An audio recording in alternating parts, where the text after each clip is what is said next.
Hello and welcome to Designing for Belonging, practical systems that strengthen collaboration and boost student achievement, presented by Tessa Green, Geneva Pepe, and Jessica Bisa from Lakeside Union School District and Lindo Park Elementary School. I'm Megan Gross, SIP Program Support Specialist, and I'm thrilled to be your moderator for this breakout session. I'm especially thrilled because these fabulous educators come from a district that I have the privilege and honor to get to support. And they're just phenomenal. So you're in for a treat. First, a few logistics. This session will be recorded and archived on the conference agenda page after the conference for 1 month. Closed captioning is available by clicking on the closed captioning button on the bottom right-hand corner of the screen. The interpretation icon in the same area will provide access to Spanish translation. We will ensure the ASL interpreters are spotlighted along with the PowerPoint and presenters. Please ensure your volume is muted to avoid background distractions while presenters speak. We encourage you to engage with others in the chat and when possible, keep your camera on so we can see your faces. We will be having breakout rooms today, so we'll let you know when those are coming, but you'll have the opportunity to choose your room. And with that, team, I'll turn it over to you. Thank you. All right, so next slide. So, hi, I'm Tessa Green. I'm the principal of Lindo Park Elementary School in Lakeside, California. I'm Geneva Pepe. I'm an SDC teacher at Lakeside Union School District. Hi, I'm Jessica Bisa, and I am a fifth grade general education teacher in Lakeside with these guys. So we're super excited to have you here today. What we would like is just to do, we're going to take a quick moment to kind of just introduce ourselves. So I've been in education for over 24 years, and we've had the experience of working alongside other educators who have done general ed, special ed, and now working in Lakeside. We wanted to bring together a presentation that kind of shows what we built at Lindo Park from the ground up with mainstreaming, inclusion, and bringing SDC into our gen ed classrooms on a daily basis. So, and with that, we're going to next slide, please.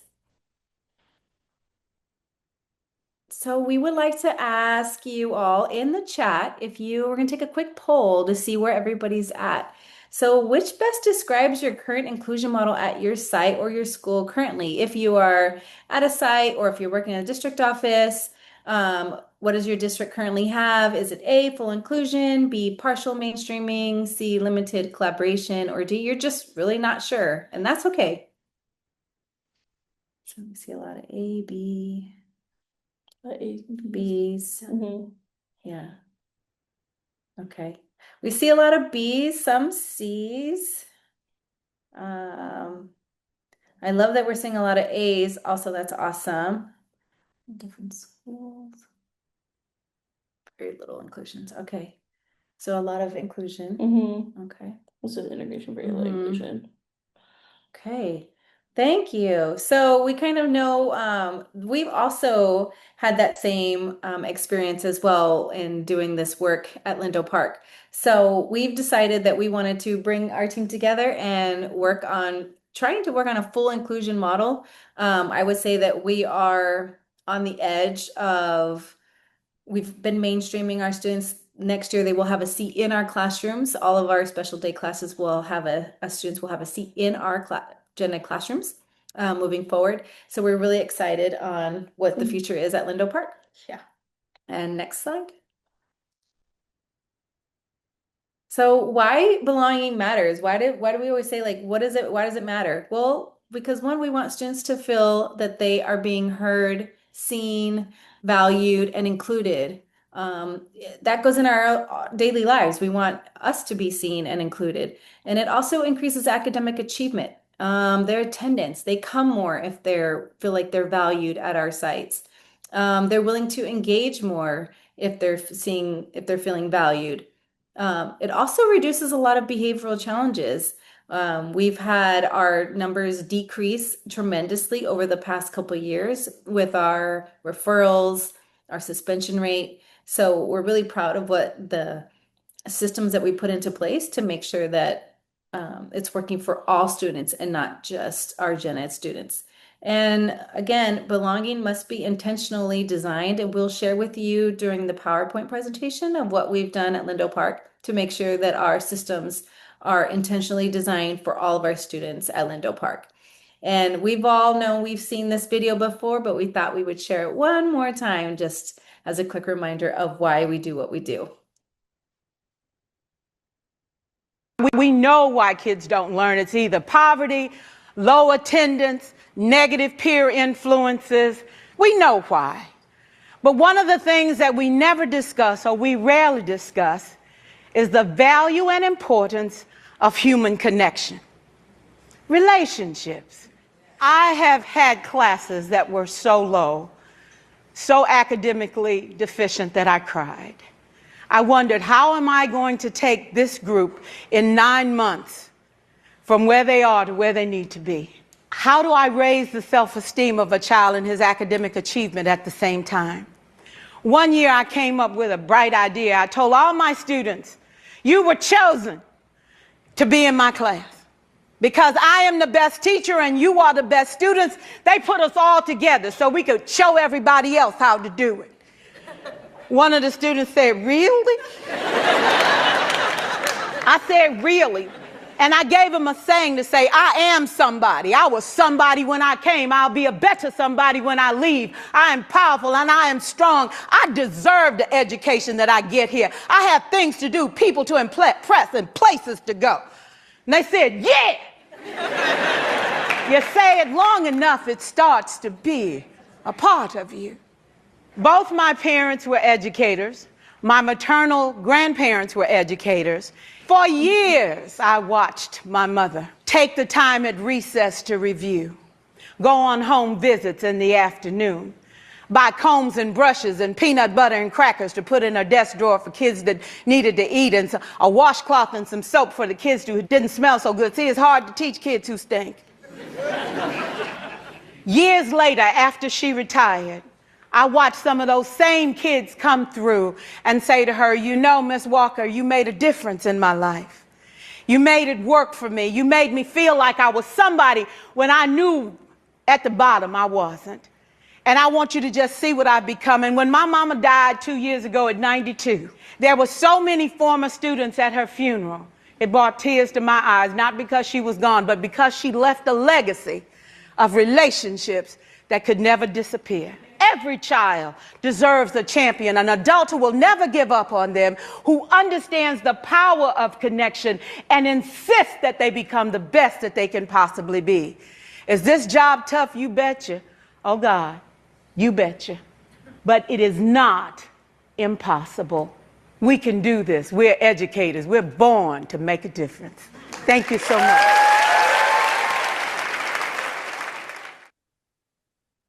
That video gets me every time. I can't. Yeah. I just was reading some of the chats, with the chills, and I get it too. So we're on the same page. So next slide. So we, as educators, we have a vision for inclusive practices. At least this is what our vision is at Lindo Park, is that all students are general education students first. We believe that they're all of our kids, and they're coming in and out of the classrooms, whether it's RSP, SDC, OT, speech, all of them. They're all of our kids first. And we all have a shared responsibility across the staff to make sure that they are learning at the best level that they possibly can. I do have high expectations for my staff and my students, and they meet it every single time. And then we just continue to keep raising that bar for them. And equity over equality, 100% all the time. All students, like I said, are general education students first. Absolutely, yeah. So, and the mind shift is crucial. Inclusive is not a program, it's a belief system and a commitment. So, and that has the shared responsibility across all staff. And then our SDC students accessing general education settings. Within this presentation, I'll have Ms. Pepe and Ms. Bisa talk to you about how they have included their gen ed students with reverse mainstreaming, as well as with our SDC students going into our general education classroom for if partial, if not fully inclusive in the classrooms as well. Okay, next slide. So what is mainstreaming? Okay, so mainstreaming by definition is the practice of including students with diverse learning needs into the general education classroom for all or part of the school day. At our site, we try to do that as much as humanly possible, and something that serves the students. So we want to keep that open, but we wanted to start our first breakout room and kind of talk about what has your experience been like with mainstreaming students, whether you're on the admin side or a teacher or an aide. What kind of has it looked like for you at your school or your site, or kind of what are you hoping to see if you don't have that experience yet? And I know in the beginning when we took our poll, so we know that some of them we have some mainstreaming and some inclusiveness. So we want to just, again, in your breakout rooms, if you can have one person be ready to share out what it looks like mainstreaming at your site or within your district, that would be super helpful. And then with that, we will open up the breakout rooms. Well, welcome back. As you all are starting to come back, we just wanted to see if anybody wanted to share their experience and what mainstreaming students have been like on their district or in their classrooms. And we'll just take a couple. Not everybody has to share, but we would just like to hear from a few who are willing and wanting to share to the group. And they can just unmute their button, correct, Megan? They can just, if they're willing to share, they can just unmute. Yep, absolutely. I think one of the things that our group was really talking a lot about how there's a lot of attempts at inclusion, but it's much more like I'm forgetting the words exactly, but in your image, I love it. It's integration, but not inclusion, right? They're in the room, but it's not that like deep, meaningful inclusion. And we were talking a little bit about just that idea that students, every child is a general education student first, and like everyone deserves that access to tier 1 instruction first before anything else. And that's kind of just a missing piece of a lot of mindset and but also not for a lack of, like, nobody has cruel intentions. I think a lot of it is just kind of a fear-based and an uncertainty of not knowing, how do I support these students? Maybe I don't have the credentials for this, or I don't know. And just that kind of, that lack of confidence rather than a lack of unkindness. It's not, no one's trying to be unkind, right? But just even that, like from this morning's conversation, but it's not about intention, it's about impact, right? And that, anyway, so lots of different conversations. But one of the things that came up, and I'm going to put it in the chat, is we were talking about the Shelley Moore analogy of, like she talks a lot about the seed packets and just that gardening analogy of even our most complicated plants that might maybe need some fertilizer and need to make sure they have all this special lighting. Like if they don't have that tier 1 soil, water, and soil, water, and sun, they're going to fall apart, right? Anyway, so I'm going to throw that in the chat because a couple of people hadn't heard of that and it cut me off. But anyway. and I feel like you nailed it right on the head. It's the fear of having a student in your classroom, but at the end of the day, they are a general education classroom. They just need some accommodations, modifications, and some support. They can do the work. And we talk about that when we do our RSP, or, our students who have just speech IEPs, it's totally fine. But when we talk about the students with disabilities, which we have 3 classes on our campus, we have TK all the way up to 5th grade.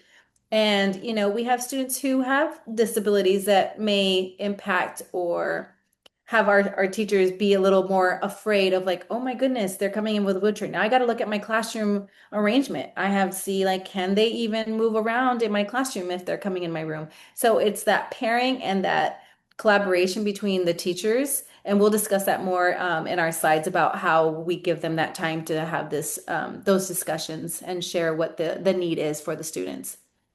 Next slide. Thank you for sharing. Yeah, okay. Okay. Yeah. Okay. So the benefits of inclusion. So inclusion helps students in special education build their confidence. They feel a sense of belonging and access grade level learning in the gen ed classroom and peer interactions with supports that they need. And then benefits of inclusion with students in the general ed classroom. They can develop empathy, they develop leadership, they can kind of see things from different perspectives, and it really helps with the classroom culture. And in my class, the kids know that like they needed like a second to process, or they just develop a lot of empathy that I don't think that they had before having these students in the class. And they don't view them as like separate kids, like they're just a part of our class, and they go to Miss Pepe's class. Like they're in my class, they're a part of our class, they have a desk, they have a seat. So the kids know that like they'll be here for social studies today and they're gonna be in my group today. Um, and that's just part of the day. Like they don't see it any different anymore. So I think that they've just learned that like this person may need a little help. Like, okay, they can't read this section, so I'll read this section. And I think it just helps with them just being in the gen ed classroom. Yeah. And I think the biggest part of that too is that our students have their desk in your room too. Mhm. And that really provides that sense of belonging rather than like what we see a lot of times in classrooms is we have the access, right, where they're sitting like at the table in the back, but a really big part of that is being able to be a part of the group within. Mhm. So Yeah. Next slide. So practical inclusion structures. So we know that there's push-in support. We know we have small group rotations, scaffolding, instruction, and visual supports and sit with sentence frames.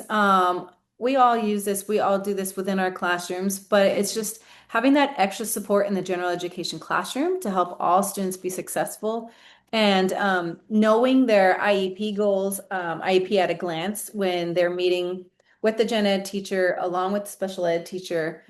We do and they can share what they do. We have what is it, IEPs and tea kind of a day. So we provide tea and IEPs and they go through the IEPs with the general education staff on what the needs are of each student and which ones will be pushing in, how many minutes they will have, but I'll let them to share. Yeah, absolutely. So, and we use a lot of these structures, especially during times like when, which we'll talk about later. But when she's talking about the IEPs and Ts, what's helped with as a gen ed teacher is you're getting that whole new roster at the beginning of the year. And like, I don't know any of these students, you know, and you could have 4 or 5 plus IEPs in your class, and you're thinking, okay, how can I get this student to sit in the front of the room or proximity to the teacher? But it helps also when we're including students from the STC classes because she can go over, hey, this student benefits with this student. I have 2 students, one in my gen ed class and one in the STC class, who go to speech together. And we were able to figure that out through the IEP and T that they were going to be scheduled together. So I was able to seat them together in class. That just helped kind of have that buddy and that transition into a gen ed setting was a lot less scary. So just being able to have that collaboration and just knowing that I'm already putting all of these structures in place in my gen ed classroom will help the SDC students when they do push into my class and make that inclusion so much easier. All right. Next slide. Is there any questions so far? Sorry, I feel like we're going a little fast, but if there are any other questions? There's one in the chat. Is IEPs and T one-on-one gen ed and special ed teacher at the start of the year or ongoing meetings? We do in the beginning of the year, and then we have ongoing PLCs. At our site, we created a system where all our teachers have PLC every day for 30 minutes a day while the students go and have PE. So my teachers get to meet with their grade level teams for 30 minutes every single day to go over IEPs, to go over, classroom curriculum, go over data. We have the schedule and we'll show you what our master schedule looks like. But this is beneficial for all of our kiddos because our teachers are meeting on a daily basis to see what the needs are of our students and how to build the equity, how to build the academic, how to build, the connections with all of our students. Again, like we say, they're all of our kiddos. And it's the shared expertise, like in this slide, it's, the benefits of inclusion. So within our PLCs, we provide that for them. And we'll go over what that looks like with Yeah. us. You're And saying the benefits of inclusion for teachers. So this is only our second year working together. Last year, I think we had like one student, maybe two students that were pushing into my class, and then this year we're up to five Yeah. pushing into my class now. Yeah. And that has just been something that we've been able to collaborate on, and it's kind of like a push and pull. There's no set thing. So we had a student that was pushing in for math, and I kind of had like, hey, like we're kind of seeing some struggling with like quizzes recently. And so we decided, okay, maybe we're gonna scale back that pull out for or that push in for a little bit and get him back into the smaller setting to catch him back up again. So I think just being able to have that like strong collaboration is huge with inclusion for the SPED teachers and the gen ed teachers. Because without that, you're really not going to be successful. And we wanted to put the silly little picture, but that's our whole fourth and fifth grade SPED and gen ed team together. So we're all one team. We all see each other as like equals, and we're all collaborating constantly to make sure Okay, that so our I students have are a getting. question on that. So how many classrooms is a SPED teacher pushing into? we have we have 3 STC classes, and they're about 12 to 15 students in each class. And then in our gen ed classrooms, they push into over two to three classes. Right now, yeah. So it's Okay, about so you only have to collaborate with like 2 to 3 gen ed teachers? Yeah. Okay, because that's where ours is a little more difficult because my grade span goes from TK to third. So I have a lot of teachers. So like That's- collaborating on a weekly basis, I Right. mean, Yeah. it's, And yeah. and I know Miss oh my God, Pepe.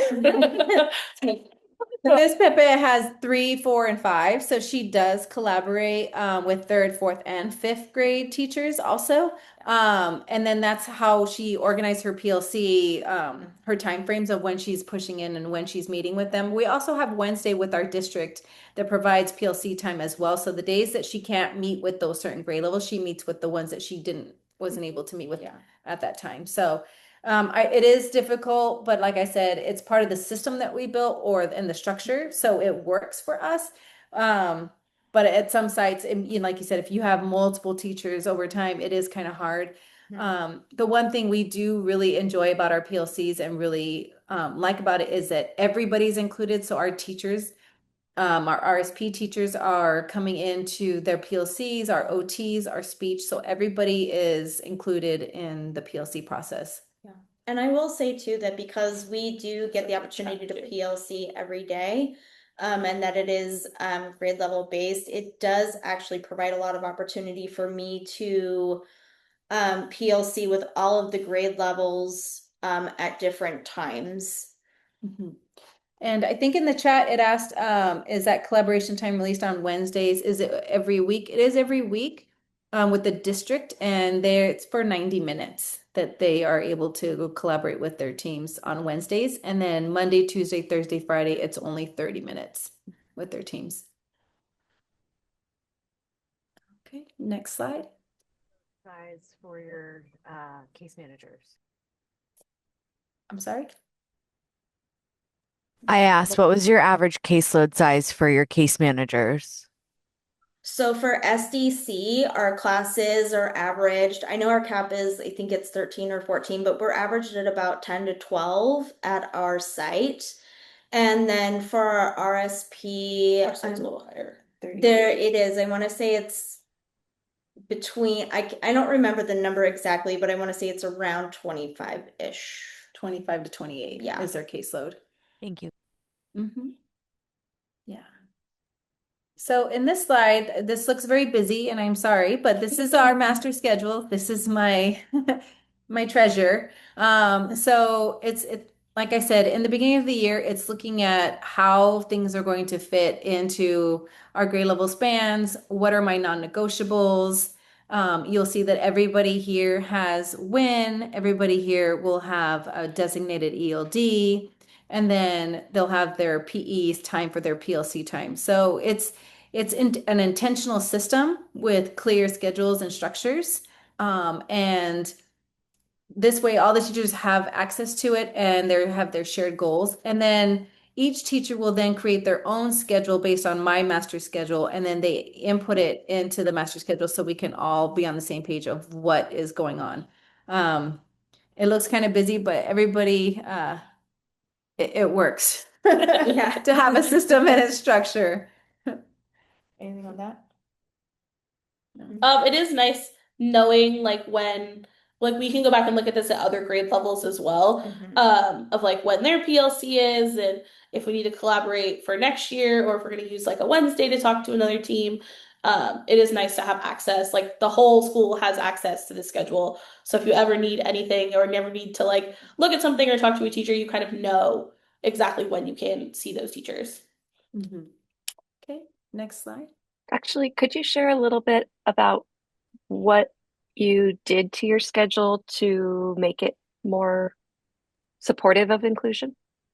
Okay, if you want to go, oh, well, they actually will stay on this slide because this is exactly what they were talking about. So this is the first one is the master schedule of like the whole school. And then what the teachers do in a little sidebar at the bottom, they create their schedules that will collaborate and coincide with the master schedule. So, and I'll let them share because this is their part of that master schedule.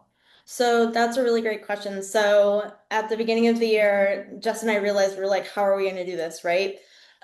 So we decided that we really needed to align our schedules. So I came to her and I said, okay, what does the fifth grade schedule look like?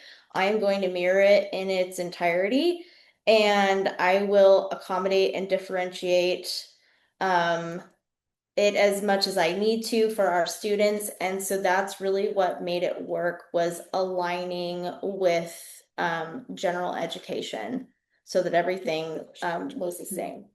Is there a question? How did you work with your staff to get teachers on board? I brought in the master schedule a while ago, a couple years ago, and I needed the structure and I needed to see how it works. I wanted to know as a principal when I'm going into classrooms, what are we teaching at what time of the day? And then we're looking at academic scores and we're trying to see, okay, everybody knows in the beginning of the morning it's probably best that we're doing LA or math, And then we want to see how we can start to push in our students, looking at the schedule. The teachers, giving them the schedule ahead of time, knowing that they were going to have PE, knowing that they're going to have time with their PLC groups. It's a lot of collaboration. It's a lot of team building, a lot of team bonding to build this, to make it a strong team. And at the end of the day, I feel like them having that structure, they like it and they use it, they utilize it. So it's a scary thought at first for them to put their schedule out there for everybody to see.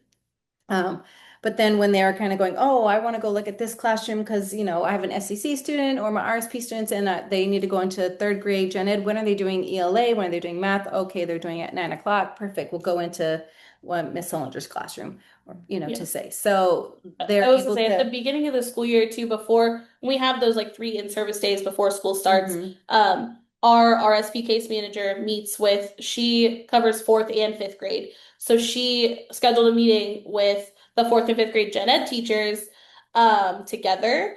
And we were able, she was like, okay, I have these hours that I need, or these minutes I need to meet to pull students out. When is the best time to do that? What are you guys looking to put math?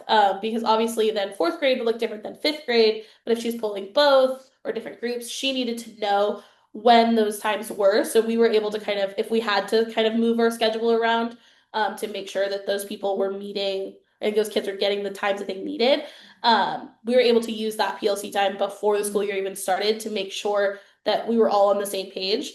And as far as STC goes with Miss Pepe, this year she has a very high amount of fifth grade students. So she decided that, okay, this year my schedule is going to follow more closely with the fifth grade team because I think we have nine fifth grade students. So we decided to, like, her schedule aligned mostly with fifth, but then obviously in her class, she's differentiating for third, fourth, and fifth, but following the structure of like at 8:30, we have math and at 10 o'clock, we have ELA. But she's structuring it for her students specifically, just following the fifth grade structure, if that makes sense. And there was a question as part of the inclusion for students with disabilities to push into their grade level. They do go with their grade level teams for PE. So yes, they do. Okay, next slide. And then this is what Ms. Pepe's schedule looks like with the individual like service schedule. Yes, so this was a schedule that we both, Jess and I both made together. So we realized too that along with the students pushing in and where they're going to be, they also have services that they need to have. So we wanted to make sure that everything was written out so that all of the service providers would know where our kids are when, and so trying to schedule that, it would be on a master. Yeah, we were trying to make sure that we were maximizing that inclusion in the gen ed classroom, so they weren't coming in to pull out of the gen ed class as well. So it's a lot of scheduling. This took a lot of time. So this is something that I even have adapted. So this is an example of Ms. Pepe's class. I have one that I created for my RSP students, just because I have kids, that also go to APE and OT and have ERMS counseling and speech and all of these things. So I share that. I created it with my class, and then shared that with all of the service providers, so that when if they needed to like make up minutes or schedule something else, they were able to go in and look at that schedule and kind of pick and choose a time. And they would say, hey, like I saw that there was an opening on Wednesday at 11:30. Is that still a good time for me to pull that student? That way it's kind of eliminating the 80 email schedules, and they can just look at the schedule and say, hey, is this time good? Yeah. And it works really well. Yeah. Has scheduling become easier now that you have done this? Yes, scheduling has become way easier. In the beginning, it was nobody touched the master schedule until I review it a million times, and then I give them free rein, and now it's amazing. So yes, it will take time to get used to in the beginning, but I think once you have a system in place, then it runs very smoothly. It's a lot of work, but it's definitely worth it, for sure. Next slide. So scheduling for success. We all know that prioritizing access to general education classrooms is, you provide the classroom aids, we protect that inclusion time, aligning related services. That's what Miss Jess was saying about, having all the teachers coming in. They have co-planning opportunities to co-plan during their PLC times. They promote a team mindset. These are our students.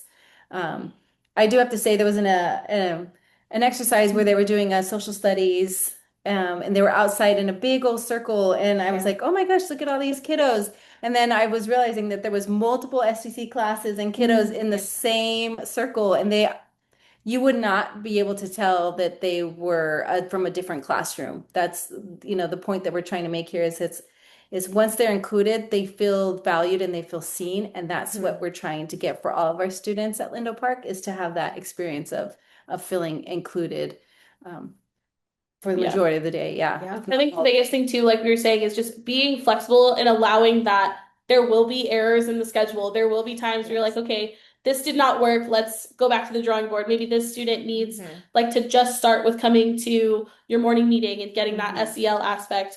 And like we have one student that only comes to me for morning meeting, and he's like my best friend. Now he comes to me every morning and talks to me every morning, and he feels a part of my class, but he only comes to me for 45 minutes every day. That's it. And then we have other students that come to me for like half the day. They're in my classroom in and out for like 3 hours out of the day. So I think just being flexible and knowing that like it's okay that if it didn't work at first, and just making sure that you're communicating with the other service providers. Knowing that like being that student centered is this service working? Is it not working? Why is it not working? And as of right now, the students I have in my class, they don't need like that extra aid support, but we had another student yesterday that just asked to come into my class from Ms. Pepe's class, which was really cool. But I did ask, I'm like, can you please send extra help? Because I have 5 students plus my already large class this year. So I was like, it would be great to have that extra set of hands just to make sure that everyone's needs are met and we're working together and collaborating.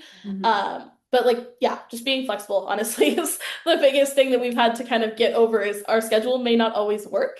And we need to make sure that like it's okay and we can fix it and change it and adjust as needed. Yeah. And I know that when we schedule for success and we give the kids an opportunity to be in a space that's safe, we're finding, like she just said, we're finding the kids are asking to go to general education, which is huge.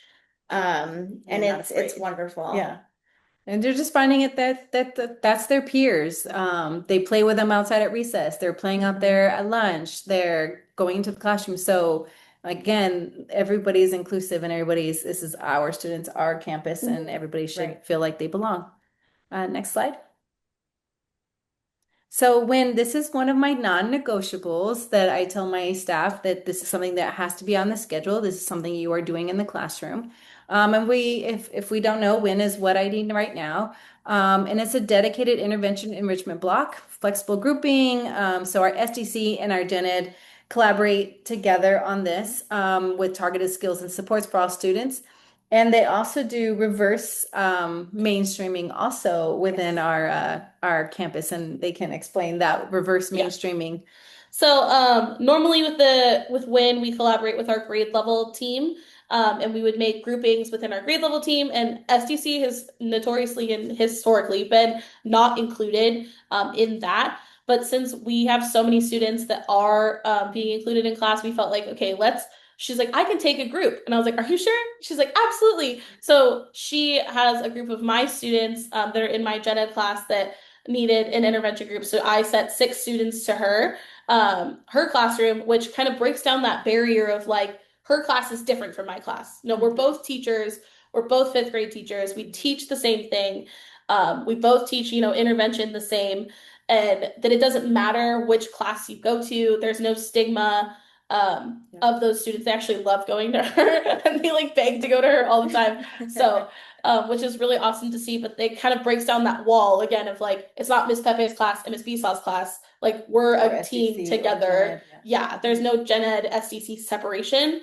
That wall has been kind of broken with what they kind of coined the term of like reverse inclusion. Yeah.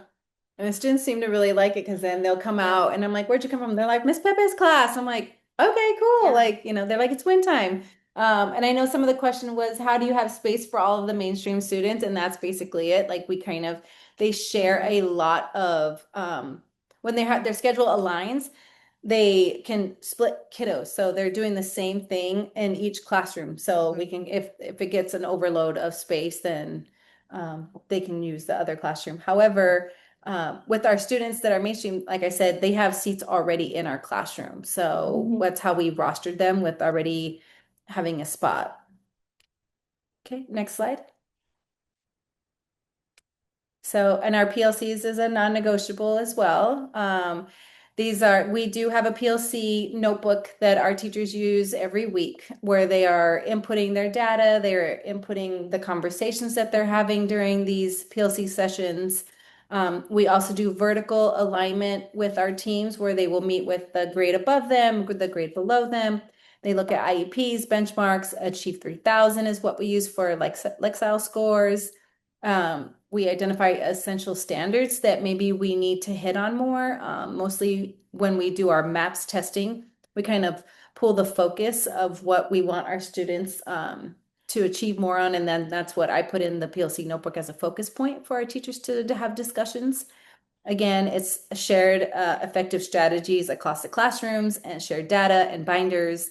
I do have a sample PLC notebook we can share with you at the end of this too, if anybody is interested in seeing what that actually looks like. And it's pretty detailed of how the PLC structure should align itself with in the discussions. A couple of questions too. Okay. That's for one thing where she's a little bit more flexible on is this, as long as we're doing it, she would like it every day. Does it happen every day? Not always. Our goal is like 3 times a week.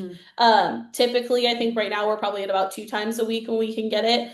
But I think our goal is to hit it at least 3 times a week of intervention for WIN. And then there was another one that's asking about minutes, I think.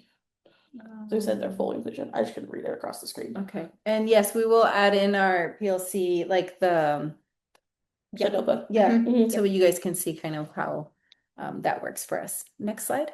The question here in the chat was, how are you calculating, like, how are you tracking service minutes when you're in general education?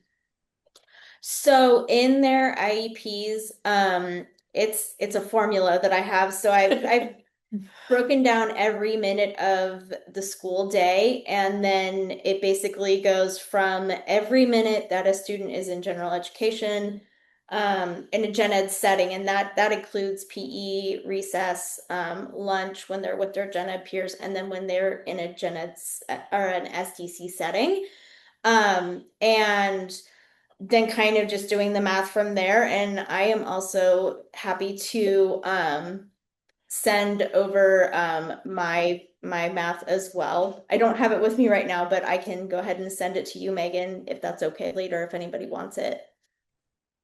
So our motto is like stronger together for every student. So basically this is kind of like what we've been talking about is, having that core instruction for all of our students and the classroom culture.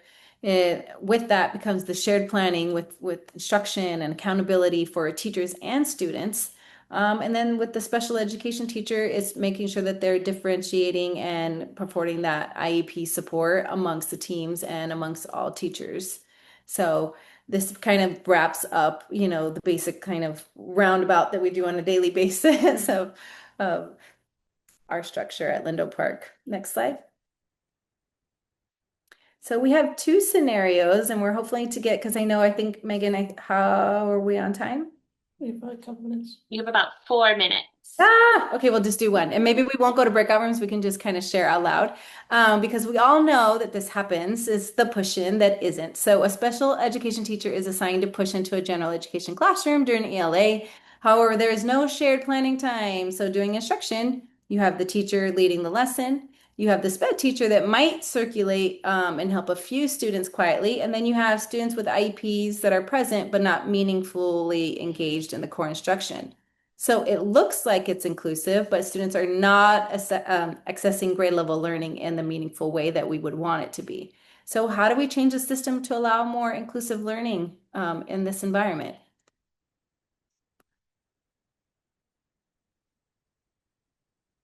Is okay. We can have a SPED teacher lead instead. Awesome. I like that. Co-planning, establish and create lesson plans. Yes, absolutely.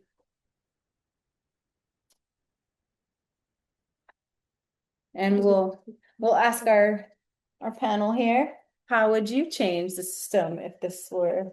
This is kind of something we actually had brought up, I think it was last year.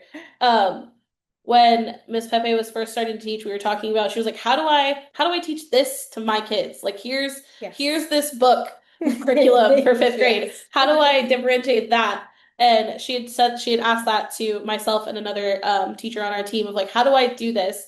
I'm like, okay, so if you're gonna have, 10 vocab words this week, like maybe you focus on the 5 vocab words this week, which or find a shorter story with those vocab words. There was like, our curriculum was already differentiated, which like we had dived into the curriculum head first because we had no clue.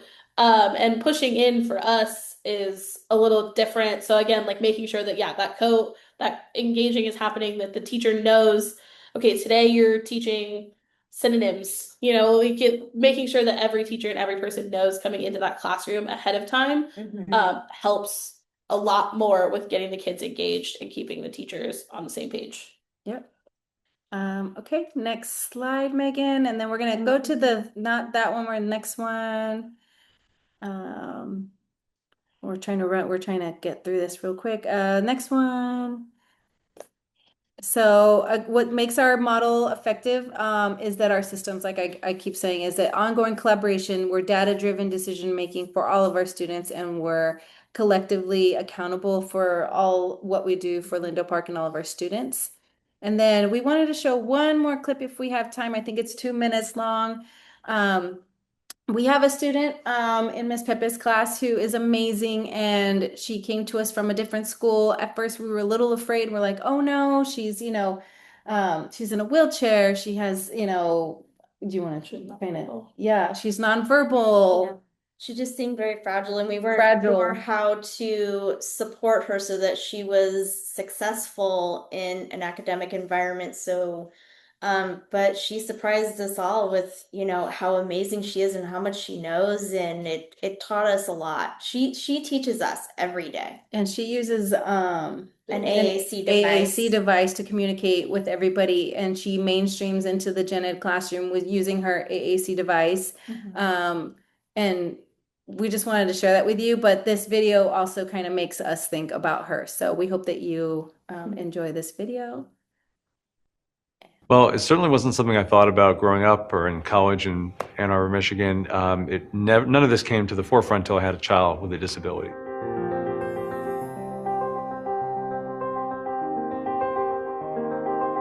Part of what we needed to do was come up with a vision for what was his life going to be like.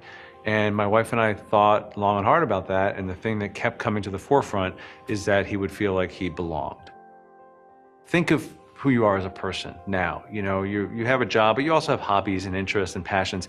And a lot of that was formed growing up, not just through the academic experience of school, but through the social and emotional experience of school, of being with lots of different kinds of kids and people, and learning to be challenged in your presumptions, and learning that diversity is a broad spectrum of people. Unless you live that diversity day in and day out, I don't think you ever grasp that. And I don't think you ever develop socially and emotionally the way that you need to.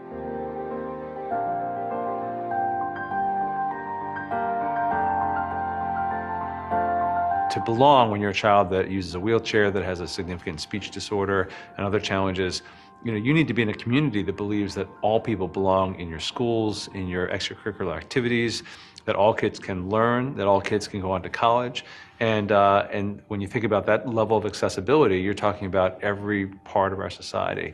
So thankfully, we're in a community that believes that kids with disabilities belong in general education, because 30 years of research shows that inclusive education for kids with disabilities yields better outcomes academically, socially, in terms of their jobs, in terms of their access to college.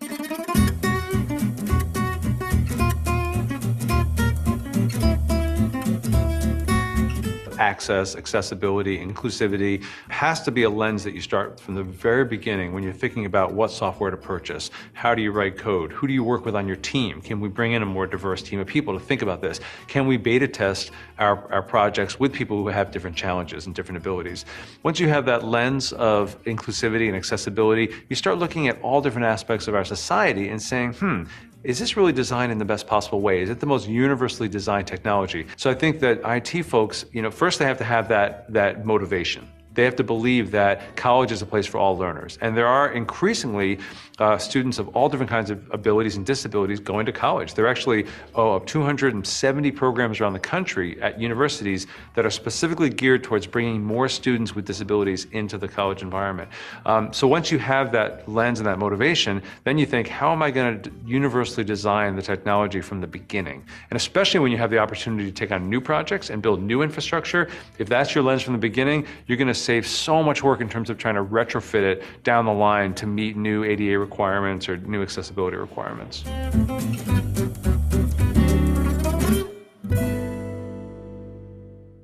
With that, we would like to say thank you for attending our Zoom today. I know that we didn't probably get to all the questions, but we will stay here. And if anybody has any questions for us, we are thankful for you all coming, and we will be sharing those links with Megan so she can send it out to the rest of you. Thank you. Thank you so much, Tessa, Jessica, and Geneva. You are all amazing. Attendees, next, DJB Diamond is doing a behind the music right now for Lunch and Learn. So you can go learn about her career and her what drove her to be a DJ, and before the afternoon breakout sessions. So thank you all so much for sharing. You're getting a lot of love in the chat that I hope you're seeing. Thank you. Thank you. Have a wonderful weekend. Happy Mother's Day to all the moms out there. Thank you. You too.